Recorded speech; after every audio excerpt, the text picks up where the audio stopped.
Hey, what's up all you Instacart shoppers out there? Chad Gig Economist back again with a new scripted Instacart video. I know it's been a long time since I did one of these instead of just a beer and BS session or interview or vlog or whatever. So I'm actually hoping that this video will get me back in the habit of making scripted Instacart videos again.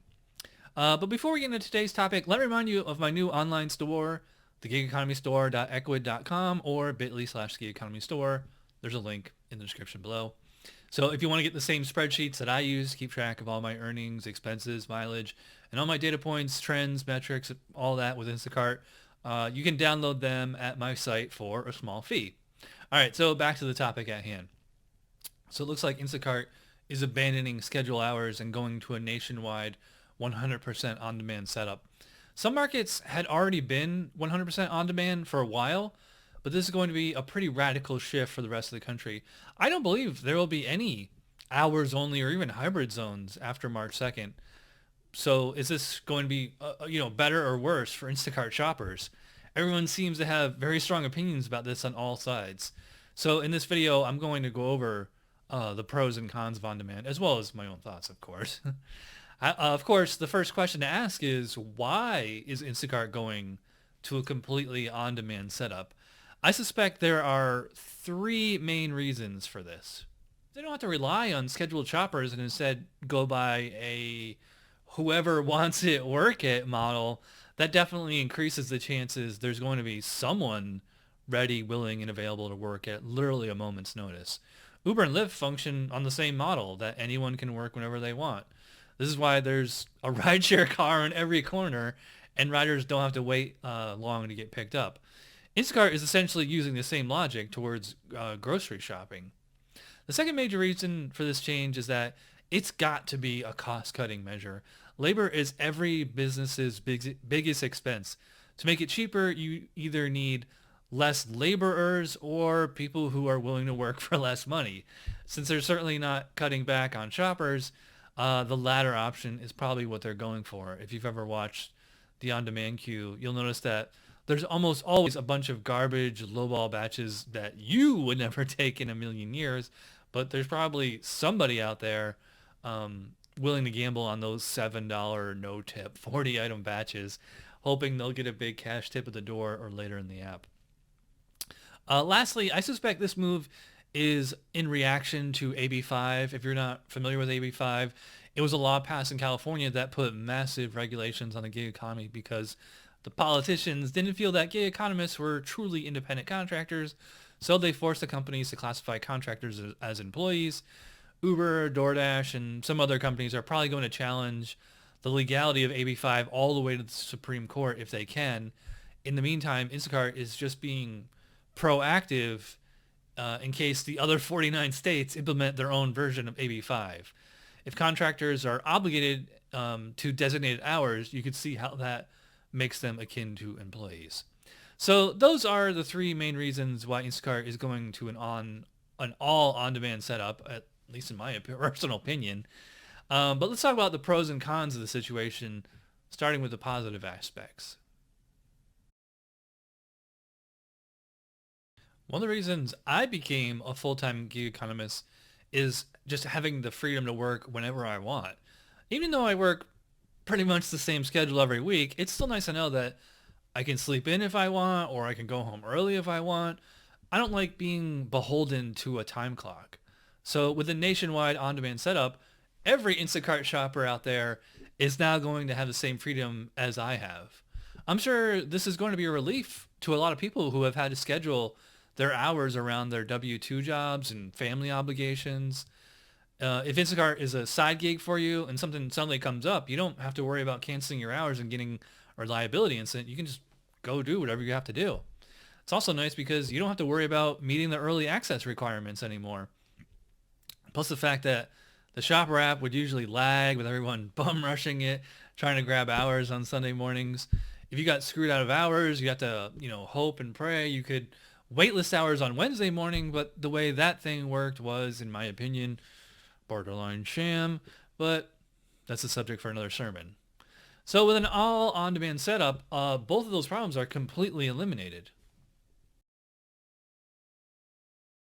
Veteran Instacart shoppers have been complaining about the ridiculous algorithms the company uses to assess wages to batches and assign batches to shoppers.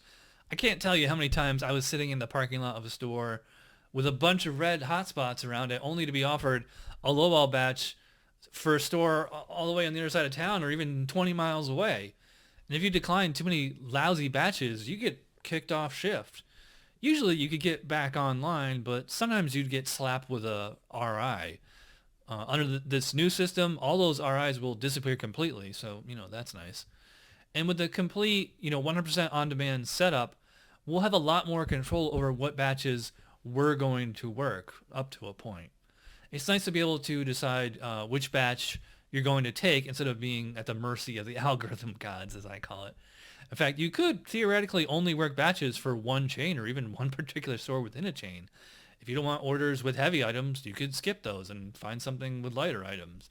If you only want to work short distance batches, you can do that. And if you only want to do delivery only batches, no shopping, you'll be able to do that too.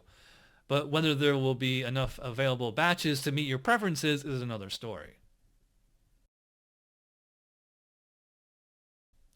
Something that has me looking forward to 100% on demand is the fact that shoppers from around the country are sharing screenshots of their ODQs of baller batches, by which I mean batches paying $20 to $30 or more. Batches paying more than $15 have been really rare for me in the last 6 months, but with an all on-demand setup, it's quite possible I'll be seeing those baller batches too. While it's possible that I might see plenty of lucrative batches, it's also possible that other shoppers will only see lowball batches or worse, nothing at all. Ever since most zones switched from hybrid to all OD a few weeks ago, I've been seeing a lot of screenshots from shoppers showing queues with nothing but $5, $7, and $9 batches. People have been saying that they haven't seen anything at all since the changeover. This could be a glitch, or it could be related to the fact that one of the ways Instacart is trying to make the on-demand system fair is by offering high-paying batches to the highest rated shoppers and cheaper batches to lower rated shoppers, or so they say. We all know that the shopper app is glitchy and that the algorithm can be completely insane. So it doesn't surprise me when people say their queue is completely empty. And not just once in a while, but for days on end. And what really stinks is that even if you have a high rating, all it takes is one uppity customer to sink your average with a 1-star rating. I will say Instacart's method of calculating our customer rating is better than most platforms, and I like that there's at least some feedback mechanism. However, until the algorithms that determine pay and batch assignment are completely reprogrammed, everyone will get screwed at some point.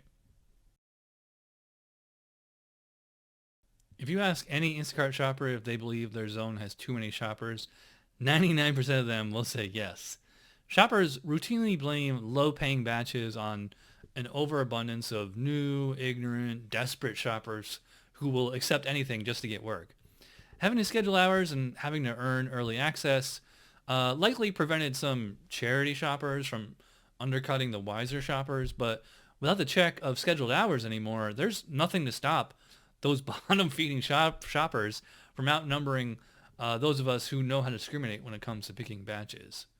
I said it before and I'll say it again. The algorithm works on the concept of machine learning. It sees patterns and trends, and when enough people accept enough bad batches, the algorithm thinks this is acceptable and low-paying batches will become the norm. I already made a video showing you how to determine if a batch is worth accepting, but that was back when you had a full 4 minutes to think it over. One of the biggest problems with 100% on demand is that maybe a more accurate way of phrasing it would be that you have to be quicker than everyone else in your zone who's looking at the queue at any given moment. But really, you are fighting dozens, if not hundreds of other people for the same batch at the same time. I'll sometimes find myself browsing the OD queue and I'll start to look over a decent batch only to see the "oh no" message a few seconds later.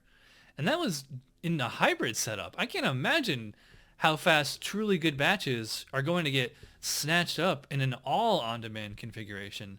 Shoppers joke that it's the Hunger Games or Mad Max or the Purge. They're not completely wrong. Trying to get a block with Amazon Flex works the exact same way. In fact, there are actually bots you can buy to score Amazon Flex blocks. I would not be surprised if people start using bots to grab good Instacart batches in an all on-demand setup. Most gig app platforms like Uber, Lyft, DoorDash, Postmates, Grubhub, they all assign work to their contractors. It's nice because you don't have to watch your phone like a hawk. You can just listen for certain chimes or at least look for banners on your phone. And while Instacart does notify us of new batches in the on-demand queue, there's a considerable lag between the time the batch drops and the time the app actually notifies you. Many times I'll see a notification for a high-paying batch and I'll tap the banner immediately, but the batch is long gone. The only way to watch the on-demand queue effectively is to constantly keep refreshing it. If you're at home or parked somewhere, this is tedious and annoying, but since most of us will be out driving around, this is just flat out dangerous. I guarantee some poor Instacart shopper is going to get into a wreck or maybe even killed because they were trying to scan the OD queue and drive at the same time. So at this point, you're probably wondering if I'm for or against an all on-demand system. While I do think there are more cons than pros, I'm actually looking forward to it for basically one reason. Couldn't possibly get any worse than it's been the last 6 months. Last year at this time, Instacart accounted for about 90% of my gig earnings. Things started to go downhill in September, which inspired me to make those Instacart Hall of Shame videos. And then they got rid of the quality bonus in November, which made it even worse. Thankfully, I was able to make Top Dasher with DoorDash, and now that platform is accounting for the majority of my earnings. Instacart is in second place. But if on-demand works out as well for me as it has for some people, it's possible I could go back to working for Instacart exclusively, or at least for the majority of my work. As much as I criticize and bash this company, it really is my preferred gig. I just can't afford to devote all my time to it when they're only willing to pay $7 a batch. I'll come back to this topic in a few months and let you know if OD has worked out for me. In the meantime, check out my library of Instacart and gig economy videos, and of course check out my new website, thegigeconomystore.ecwid.com or bit.ly/thegigeconomystore. Plus, there's tons of links in the description box to helpful products, services, and websites, so check those out as well. As always, if you watch all the way to the end, you are awesome. Thanks for watching, and I will see you next time.